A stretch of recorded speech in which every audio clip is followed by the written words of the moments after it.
Bem-vindo à nossa aula sobre a psicanálise e nós vamos falar agora a respeito da profissão do psicanalista. A formação em psicanálise no Brasil é considerada uma formação independente, de natureza livre e profissionalizante. O que isso quer dizer na prática? O psicanalista, ele é diferente do psicólogo na questão das regras e normas. O psicólogo, ele tem um conselho de psicologia, onde este conselho vai emitir ao profissional o CRP. E no caso, o profissional vai seguir ali as diretrizes do conselho de psicologia. O psicanalista, ele não tem este conselho. Os conselhos, eles não são para todas as profissões. Mas vou dar o exemplo aqui de algumas. O psicólogo, o médico, o biomédico, o esteticista, são profissionais que precisam estar ligados a um conselho e seguir as suas normas. O psicanalista, por uma questão livre dele, ele vai estar associado a algum instituto, alguma associação, alguma escola, algum órgão. E aí ele vai ter uma credencial. Isso daí é obrigatório? Não. Mas o psicanalista, uma vez credenciado, ele ali nos seus atendimentos, ou ele fazendo a sua publicidade dos seus serviços, ele vai dar mais credibilidade às pessoas que irão procurar os seus serviços, tá? E aí existe no Brasil o que é chamado de CBO, Classificação Brasileira de Ocupações. E aí o psicanalista, ele está incluso nesta classificação brasileira. É o CBO número 2515, dígito 50.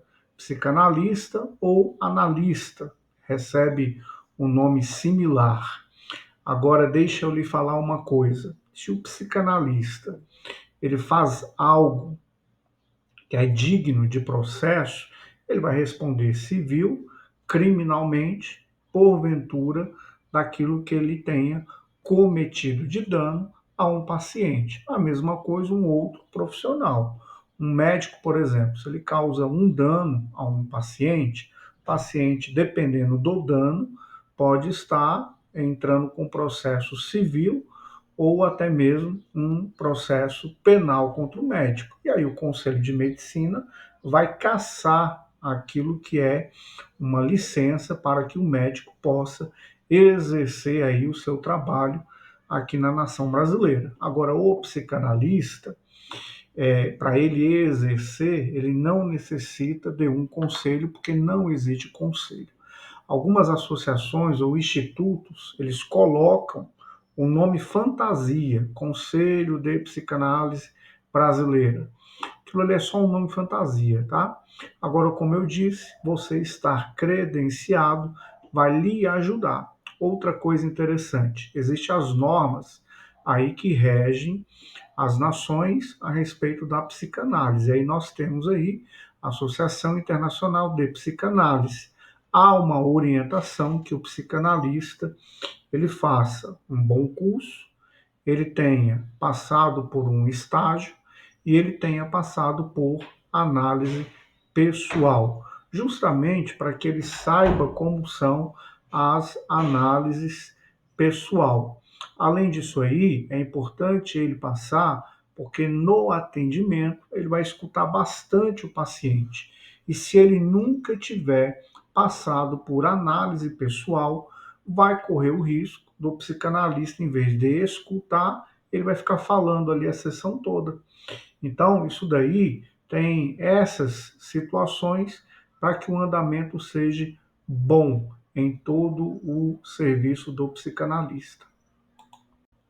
O profissional de psicanálise ele vai se dedicar ao estudo, pesquisa, avaliação do desenvolvimento emocional dos processos mentais e sociais de indivíduos. Também quero lhe dizer o seguinte: aqui especificamente, nós temos cursos com a duração mínima de 1 ano, onde o psicanalista, com aulas práticas, com aulas teóricas, com um bom esforço de estar lendo, de estar acompanhando as aulas, passando pelo estágio, passando pela análise pessoal, ele consegue já, após 1 ano, iniciar seus atendimentos com foco. Quais são esses focos? Foco específico.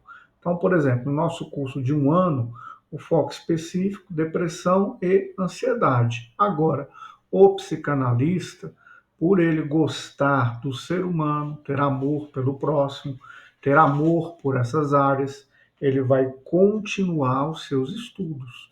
Então, são áreas que elas não terminam, são áreas, inclusive, que elas não são estáticas. Então, imagine você, 10 anos atrás, como é que estava a sociedade, como é que estava a ciência, como é que estavam as descobertas.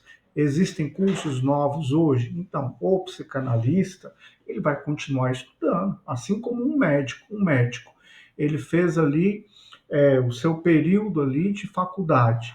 Ele parou de estudar? Eu acredito que não, porque surgem coisas novas, surgem aí doenças, surgem vírus, surgem epidemias. Então, continua se atualizando. Então, a vida de um psicanalista é justamente essa.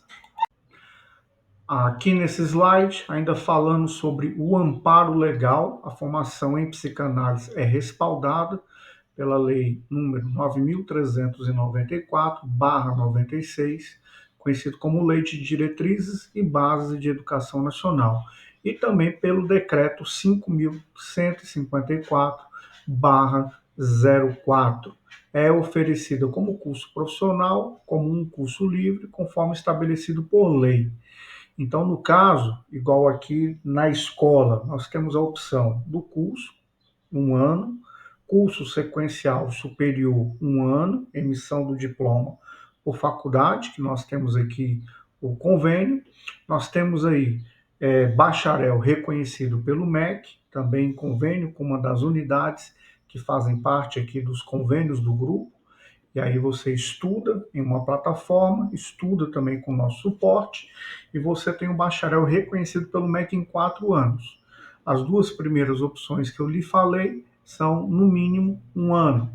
Tem a pós-graduação. A pós-graduação, no caso da psicanálise, não importa a área que você é graduado, mas você sabe que é uma especialização. Então, você já tem que ter ali um domínio, uma prática, vai conhecer áreas aonde você vai se especializar. Mestrado internacional, aí para as pessoas que querem ser mestre, para a área de dar aula, docência, pesquisa. Então, existe o mestrado em 2 anos. Todas elas lhe possibilitam já estar em atuação após você concluir o que é chamado de tripé psicanalítico. E agora as áreas que o psicanalista ele pode estar desempenhando após a sua conclusão.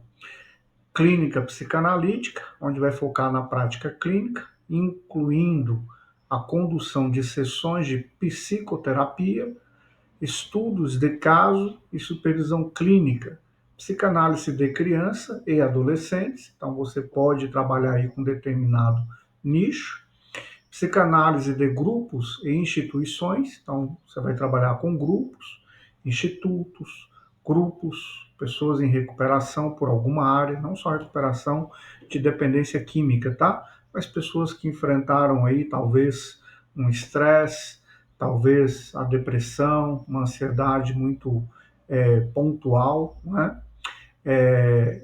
Teorias pós-freudiano, então as pessoas vão trabalhar aí com outras linhas de pensadores voltadas a estudos, palestras e, no caso aí, ética na psicanálise, discussões sobre questões éticas, também voltado aí para palestras, ensinos, estudos. Isso aí abre um leque, inclusive, para a questão de atendimentos, tá bom?